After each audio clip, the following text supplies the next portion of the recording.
প্রচন্ড শীতের রাত।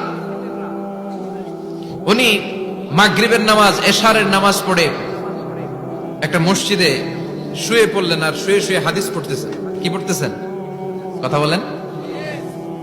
আর মনে মনে ভাবলেন রাতটা মসজিদে কাটায় দেই, ফজরের নামাজ পড়ে আবার বেরোবো। কিন্তু দারোয়ান এসে বলে মসজিদে থাকতে পারবেন না, ওঠেন। দারোয়ান আছে না, কথা কন।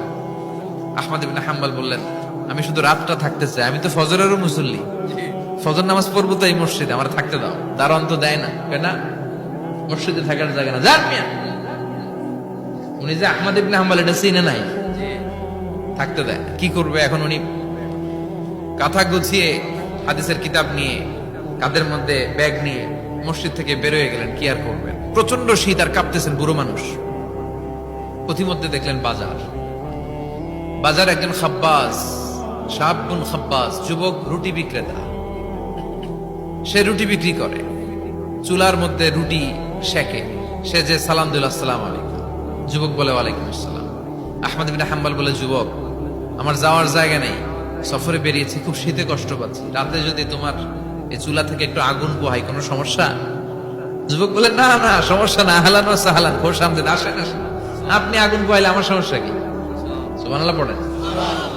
আল্লাহ শুকরিয়া করে উনি বসলেন আর আগুন পোহাচ্ছেন। আর খেয়াল করলেন যুবক রুটি বানায় আর পরে আস্তাগফিরুল্লাহ, রুটির দলা বানায় পরে আস্তাগফিরুল্লাহ, খামির বানায় আর পরে আস্তাগফিরুল্লাহ, রুটি নিয়ে উনুনের ভিতরে চুলার ভিতরে সেকা দেয় আর পরে আস্তাগফিরুল্লাহ।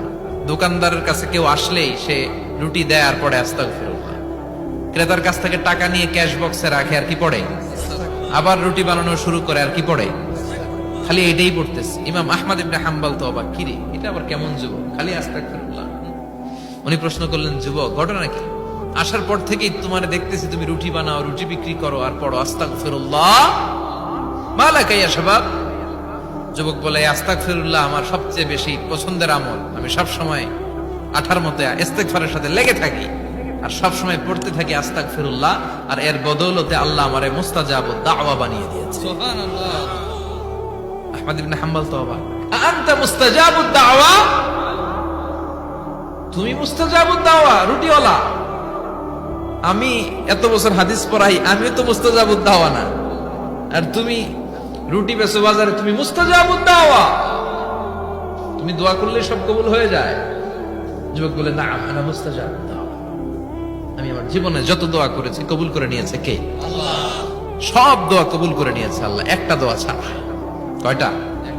আহমদ ইবনে হাম্বলের কৌতূহল, কিউরিয়াসিটি আরো বেড়ে গেল। কি? সব দোয়া কবুল হয়েছে, একটা দোয়া ছাড়া। মাযালিকা দোয়া ইয়া শাব, কি সেই দোয়া?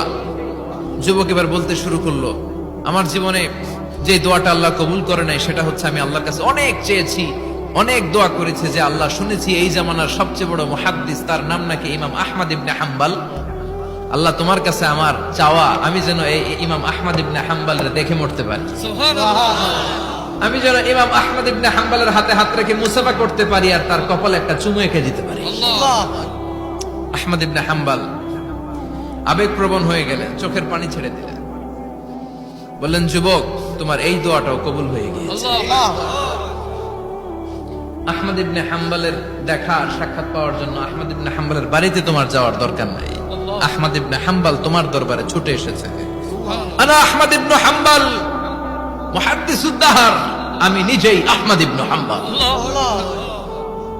যুবক চোখের পানি ছেড়ে দেয়, আহমদ ইবনে হাম্বল চোখের পানি ছেড়ে দেয়। যুবক চিৎকার মেরে ইমাম আহমদ ইবনে হাম্বলকে জড়িয়ে ধরে, হাতে হাত রেখে মুসাফা করে, কপালের মধ্যে চুমু খায় আর আল্লাহর শুকরিয়া করে বলে, ও ইমাম, আসলে এই দোয়াটাও আল্লাহ আজকে কবুল করে নিল। বিশ্বাস হয় সবসময় ইস্তেগফার করলে আপনার দোয়াগুলোর এইভাবে কবুল করে নিবে কে?